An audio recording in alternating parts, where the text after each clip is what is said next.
Los fans de los Anillos de Poder, los hate watchers y los adictos al metril estamos todos de enhorabuena, porque The Hollywood Reporter acaba de confirmar en exclusiva que la tercera temporada de la serie nodriza de este canal va a estrenarse este mismo año.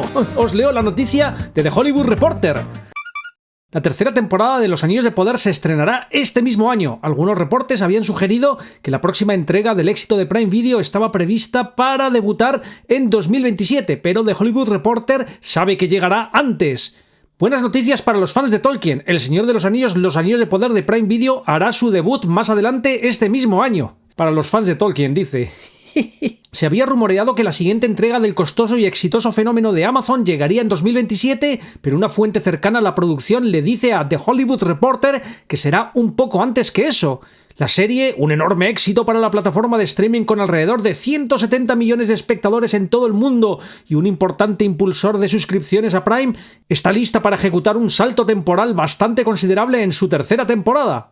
Bueno, no se nota aquí ni nada que el articulista Lily Ford ha preferido ejercer de portavoz o de mercenaria de Amazon que reflejar la realidad de la que el propio medio en el que trabaja, The Hollywood Reporter, ha ido informando en los últimos años, algo que por otra parte es habitual cuando conceden este tipo de exclusivas.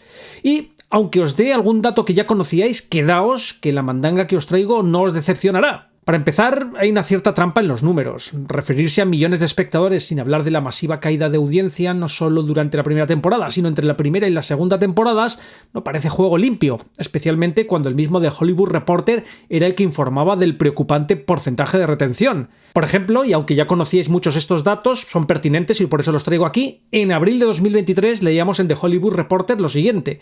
Mientras Amazon, al igual que otros servicios de streaming, solo proporciona datos limitados, y ojo a esto, internamente guardó la información de la serie aún con más hermetismo de lo habitual. Fuentes confirman que Los Anillos de Poder tuvo una tasa de finalización doméstica del 37%. La serie tampoco ha sido una gran contendiente en premios, pasando desapercibida para los principales gremios, con la excepción de una nominación del SAG-AFTRA al mejor conjunto de especialistas.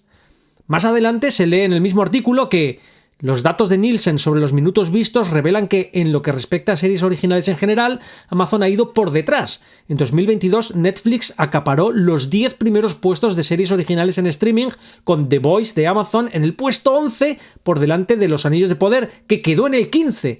Usando la misma métrica, ninguna de las 15 series originales más vistas de 2021 procedía de Amazon. O sea, para que veáis, la serie insignia de Amazon en el puesto 15.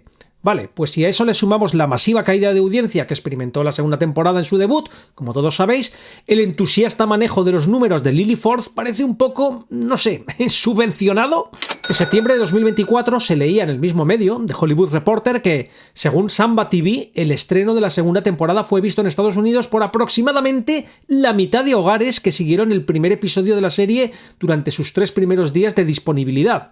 Es decir, que, irónicamente, es el mismo The Hollywood Reporter en el que esta muchacha escribe que Los Anillos de Poder es un super éxito, el que ha ido haciendo una crónica del descalabro de la serie a nivel de audiencia, crítica y relevancia en los grandes premios de la televisión. Y luego está eso que dice de que Los Anillos de Poder ha sido un importante impulsor de suscripciones a Prime. Esto ya lo analizamos en su momento, pero en resumen, la teoría sería que la serie realmente está diseñada para cazar suscripciones a Prime. Eso explica que no se haya invertido tanto esfuerzo en ofrecer una narrativa de alta calidad como en ofrecer unos trailers espectaculares, confiando en que los nuevos suscriptores se queden por la conveniencia de los servicios que ofrece la suscripción y no necesariamente porque les cautive la serie. Esto se demuestra en las palabras de la ex jefa de Amazon Studios, Jennifer Salke, quien en su momento afirmaba sin sonrojarse acerca de las críticas negativas y las cuestionables cifras de audiencia de la serie que ese empeño en presentar la serie como algo que no sea un éxito no refleja en absoluto las conversaciones que estoy teniendo internamente.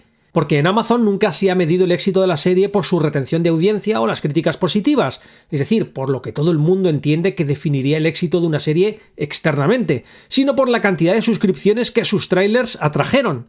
Y continuando con la ironía de que este articulista esté hablando del superéxito de Los Anillos de Poder en uno de los medios que más lo ha puesto en cuestión, documentándome para el presente vídeo, porque ya sabéis que me gusta ponerle algo de salsita al contenido y ofreceros algo más que el puro clickbait, me he topado con la, digámoslo así, reseña oficial de Hollywood Reporter sobre la temporada 2 de Los Anillos de Poder, que nunca había leído hasta ahora y bien merece que os la comparta porque junto con todo el historial de collejas que le ha dado el medio a la serie, de alguna manera establece el tono, el ambientillo que debe haber en la redacción de The Hollywood Reporter frente a la nueva temporada que, como vengo diciendo con regocijo, se estrena este año. Creo que vale la pena que os lea antes el fragmento de otro artículo de The Hollywood Reporter que fue el que me llevó a la reseña. Dice: dicho esto, las críticas positivas del Señor de los Anillos, Los Anillos de Poder, tienden a ser más bien tibias que entusiastas. La propia reseña de The Hollywood Reporter fue negativa y el titular de la crítica de The Washington Post lo resumía así: Los Anillos de Poder mejora en su segunda temporada, pero no lo suficiente. Y claro, si el mismo The Hollywood Reporter dice de su crítica de la segunda temporada de Los Anillos de Poder que fue negativa, pues no podía no leerla, así que le di el link. Os la leo y hacemos saltos para comentar. Reseña de El Señor de los Anillos, Los Anillos de Poder. La segunda temporada de la precuela fantástica de Amazon peca de una épica desmedida. Mientras Sauron sigue obsesionado con unas joyas muy especiales, toda la Tierra Media se encamina hacia un enfrentamiento decisivo, capaz de cambiar el mundo y marcar una era entre el bien y el mal. A lo largo de buena parte de la segunda temporada del Señor de los Anillos, Los Anillos de Poder en Prime Video, los personajes se acusan unos a otros de estar haciéndole el juego al Señor Oscuro Sauron, y aunque a menudo aciertan al señalar que Sauron está detrás de este o aquel plan siniestro, llega un momento en el que ni él mismo puede atribuirse todo el mérito. Por favor. Me tienes en demasiada consideración. Se burla ante uno de sus enemigos. El camino siempre es sinuoso. Aún así, es difícil culpar a los personajes por sentirse como peones en la partida de otro, solo que no es exactamente la de Sauron. En su segunda temporada, la precuela fantástica de J.D. Payne y Patrick McKay cae en uno de los males más habituales del género. Empieza a dar la sensación de ser una historia construida a la inversa, a partir de acontecimientos que ya sabemos que deben suceder, en lugar de avanzar impulsada por las motivaciones y decisiones de sus personajes. Bueno, pues aquí yo iría incluso mucho más allá. Igual que en la primera temporada, la narrativa da la impresión de estar construida a partir de highlights inconexos, no necesariamente de los acontecimientos que ya sabemos que tienen que suceder, pero básicamente a base de escenas cliché que los guionistas parecen haber querido incluir a toda costa y que luego se ven obligados a enlazar como pueden. Es cierto que esto también deriva del propio material de partida, que se asemeja más a una cronología de acontecimientos que a una narración convencional. Pero ahí es donde entran en juego la experiencia y la capacidad de quienes lo adaptan. El resultado es precisamente el que señala el artículo. La historia funciona como una excusa para llevarte de una escena preconcebida a otra, de un momento álgido a otro, en lugar de que estos surjan de forma orgánica de las motivaciones y decisiones de los personajes. Continúo leyendo. El problema es, en gran medida, una cuestión de desequilibrio. Aunque El Señor de los Anillos, Los Anillos de Poder, siempre ha tenido una escala descomunal, como corresponde a una trama que abarca continentes y a un presupuesto desorbitado, su verdadera baza había sido el énfasis en conflictos más pequeños y personales. El lore del Señor de los Anillos tiende a resbalarme como un huevo frito sobre teflón. Pero en la primera temporada me resultó muy fácil engancharme a la amistad entre el astuto político elfo Elrond y el obstinado príncipe enano Durin IV, o al romance imposible entre el valiente soldado elfo Arondir y la íntegra sanadora humana Bronwyn. Me implicaba en el destino de la Tierra Media porque me importaban ellos, no al revés. Y sí, vaya, pero además hay que señalar el infradesarrollo de estas relaciones. Apenas llegan a esbozar el conflicto que contienen antes de resolverse de forma abrupta o directamente quedar en el olvido. En el caso de Durin y Elrond, pues tenemos un conflicto con una carga emocional considerable que se liquida sin verdadera catarsis. Por su parte, la relación entre Arondir y Bronwyn, que en el primer episodio planteaba una tensión muy interesante, el amor imposible o mal visto por los demás, entre un elfo perteneciente a una potencia ocupante y una humana de la región sometida, desaparece prácticamente sin dejar rastro en el resto de la serie. De nuevo, da la impresión de que estos elementos están ahí más para rellenar los huecos entre grandes momentos que para sostener la narrativa de forma orgánica. Cualquiera que haya prestado una mínima atención puede percibir que no se trata de conflictos desarrollados, sino de convenciones reconocibles utilizadas como atajo narrativo. Sigo leyendo. Sin embargo, tras la revelación de Sauron y de 3 de los 20 anillos de poder en el final anterior, esta temporada desplaza su foco narrativo hacia lo grandioso. Aparecen más artefactos icónicos, se libran más batallas sangrientas, se introducen más nombres queridos por los fans, en un caso incluso acompañados de un tema musical interpretado por Rufus Wainwright. Now let the song begin. Let us sing Ocurren tantas cosas que los 3 primeros episodios de esta entrega de 8 sirven apenas para volver a situar a todos los personajes principales, y hay tanto en juego que cada conversación parece cargada con la posibilidad de salvar el mundo o condenarlo. En medio de esta avalancha de acontecimientos de escala épica, los pequeños momentos tienden a perderse, y como eran precisamente esos momentos los que daban vida a este universo, Los Anillos de Poder acaba resultando apagada pese a todo ese despliegue dramático. Sí, a ver, es que igual que ocurría con los conflictos que mencionábamos antes, toda esta avalancha de acontecimientos épicos parece anteceder a la propia narrativa. No surgen de ella, sino que funcionan como una excusa para incorporarlos. Un ejemplo claro es el encuentro del comando de elfos random con los espectros de los túmulos. La escena se percibe vacía e irrelevante en el conjunto porque da la impresión de estar concebida de cara al tráiler más que como una parte orgánica del relato. Y su mayor problema no es tanto la cuestión del canon, que los tumularios no deberían existir aún, como el hecho de que carecen de una función narrativa real. Lo mismo puede decirse del troll Damrod o incluso de Tom Bombadil. La serie incurre en un bombardeo constante de elementos que no están al servicio de la historia, sino que convierten la historia en un mero vehículo o excusa para introducirlos. Si en lugar de eso hubieran concentrado esos esfuerzos en desarrollar los conflictos de sus personajes, el resultado podría haber sido muy distinto. Sigamos. Tomemos a Sauron. Su identidad humana, Halbrand, pasó la primera temporada recorriendo la Tierra Media junto a Galadriel, estableciendo con ella una dinámica tensa y con cierto juego de atracción que hacía su traición al final aún más devastadora. En cambio, su identidad élfica, Annatar, pasa casi toda esta temporada encerrado en el mismo edificio, manipulando a Celebrimbor con tanta facilidad que parece incluso aburrido. Para una entidad cuyos planes siniestros ponen en marcha toda la trama, este Sauron resulta extrañamente estático. Sí, sin poner en duda la calidad interpretativa de Charlie Vickers y Charles Edwards, la característica astucia de Sauron queda absolutamente diluida en la ingenuidad de este Celebrimbor, y en gran medida esto responde a la compresión temporal que impone la serie. Los showrunners concentran en lo que parecen a lo sumo unas semanas una relación que en el material de Tolkien se desarrolla a lo largo de siglos. En la obra original, el engaño de Celebrimbor nace de una relación lenta, acumulativa, sostenida sobre una confianza construida con el tiempo. 4 siglos. En la serie, en cambio, la corrupción es prácticamente instantánea. No se desarrolla una relación que permita una amistad que haga que la traición sea más bestia, lo que priva la manipulación de todo peso dramático. Y no solo una cuestión de ritmo. Al eliminar ese proceso, se vacía de sentido la caída del personaje. Y no es que la única forma de contarlo pase por una serie interminable con múltiples capítulos. Con una cierta capacidad narrativa y con elipsis bien planteadas, capaces de combinar cotidianidad, rutina y momentos clave, es perfectamente posible transmitir grandes lapsos de tiempo sin disparar el metraje. Aquí, sin embargo, se opta por la reducción más directa. Esa reducción de escala no afecta solo al tiempo, sino también al espacio. Eregion se percibe como un escenario mínimo, una plaza, una fragua, sin la sensación de ciudad viva que cabría esperar, a pesar de los grandes e inertes decorados digitales. No hay calles llenas de vida, ni tránsito, ni profundidad. Hay decorados. Quizá por eso la serie transmite una cierta sensación de obra a medio cocer. Existe un contraste clarísimo entre la ambición de su producción, con su enorme presupuesto y medios ilimitados, y la mezquina escala espacio-temporal que proyecta su narrativa. Sigo leyendo. O pensemos en El extraño, cuando simplemente comparte escenas con sus amigas pelosas Nori y Poppy, tiene más encanto que nunca, quizá incluso más ahora que dispone del lenguaje necesario para expresar un humor irónico.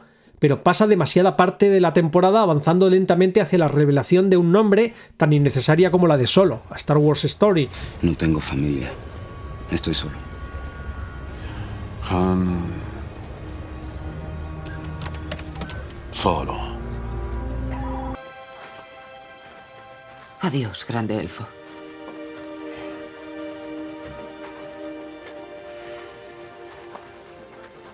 Gandalf. Y otra buena parte tratando de esquivar a una figura ominosa aún más misteriosa que él. Sí, a ver, lo de Gran Elfo fue ridículo, en cualquier idioma, no solo porque la serie dedica varios episodios a conducirnos hacia una revelación que el espectador ya había anticipado desde el principio, sino porque ese arco carece de verdadera justificación dramática. Más allá del guiño, la presencia de Gandalf no parece responder a una necesidad interna de la historia. Como ocurre con Tom Bombadil o los Tumularios, su inclusión se percibe menos como un elemento orgánico del relato que como una apelación directa al reconocimiento del espectador. El problema no es únicamente que estos elementos estén ahí, sino que ocupan un espacio narrativo considerable sin aportar un desarrollo significativo. De nuevo, la serie parece priorizar la acumulación de referencias sobre la construcción de una historia con entidad propia. Sigo leyendo. Podría seguir. Las maniobras políticas que deberían aportar complejidad al reino acaban definiéndolo de forma demasiado clara entre héroes y villanos. Las dinámicas entre personajes están trazadas con tal vaguedad que en más de una ocasión me pregunté si me había perdido una o varias escenas. Algunos personajes parecen estar ahí únicamente porque serán importantes para la mitología más adelante, no porque tengan nada relevante que hacer ahora. Otros aparecen solo para morir, una forma de inflar el número de bajas hasta niveles de drama adulto serio sin tener que sacrificar a nadie que realmente importe. Sí, la idea de personajes que están ahí porque serán importantes más adelante conecta directamente con lo que comentaba antes sobre Gandalf, pero no se limita a su caso. Si lo pensamos bien, ocurre también con figuras como Elendil, Isildur o los inventados Kemen y Eärien, personajes cuya relevancia real apenas se ha esbozado en 2 temporadas precisamente porque el peso de sus historias todavía está por llegar. El problema es que, mientras tanto, su presencia carece de una función dramática clara en el presente de la serie. No sostienen la narrativa actual, simplemente la anticipan. Y en el extremo opuesto encontramos a personajes cuya función parece ser la contraria, no anticipar el futuro sino servir como recurso inmediato. Casos como Glug, Mirdania o Rian apenas cumplen otro propósito que el de engrosar el número de bajas. Más que personajes, funcionan como piezas prescindibles destinadas a dar la impresión de riesgo sin asumir consecuencias reales para la historia.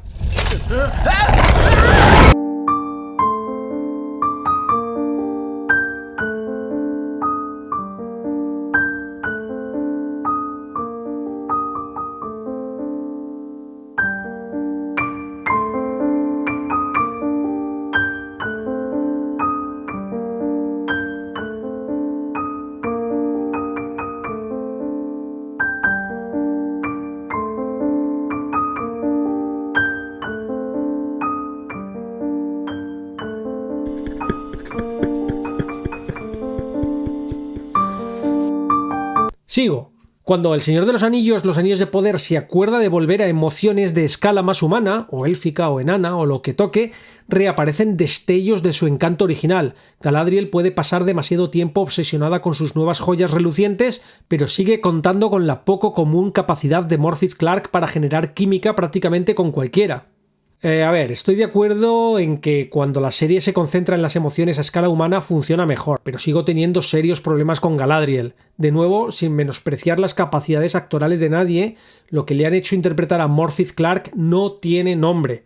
De forma literal, y esto no es una lectura reaccionaria de Hate Watcher, la Galadriel de los Anillos de Poder es la responsable de la insidia de Sauron y del destino de Celebrimbor, y por ende de la nueva era de oscuridad que se cierne sobre la Tierra Media. Sin embargo, la narrativa no parece interesada en explorar las consecuencias de esa responsabilidad. Durante la segunda temporada se las pasa intentando parchear su inoperancia para que Sauron acabe igualmente haciéndose con los anillos por su culpa. Aún así, la serie evita someterla a un verdadero juicio dramático. El problema no es que el personaje cometa errores, eso incluso podría enriquecerlo, sino que el relato no los asume como tales. En lugar de generar conflicto o tensión moral, el guión tiende a amortiguar sus consecuencias, rodeando al personaje de una cierta complacencia que acaba por diluir el peso de sus actos. Y lo veremos en la tercera temporada sin duda. La fuerza del guión se encargará de que nadie la responsabilice por la que se les viene encima y el personaje acabará endiosado por las mismas víctimas de sus errores. Me recuerda mucho a esos políticos que la recagan cometiendo las barbaridades más abyectas que un ser humano pueda cometer, pero acaban de alguna manera en el Olimpo. No pongo imágenes porque enseguida saltáis algunos y así podéis imaginaros a quien queráis, y sigo leyendo. Durin IV y Disa siguen siendo la pareja más encantadora que J.R.R. Tolkien nunca creó, y su calidez mantiene ancladas en emociones reconocibles las amenazas existenciales que se ciernen sobre el reino enano de Hazad Dûm. Sorprendentemente, los orcos emergen como una de las facciones más interesantes de la serie, en gran medida gracias al trasfondo agridulce y trágico de su feroz líder, Adar.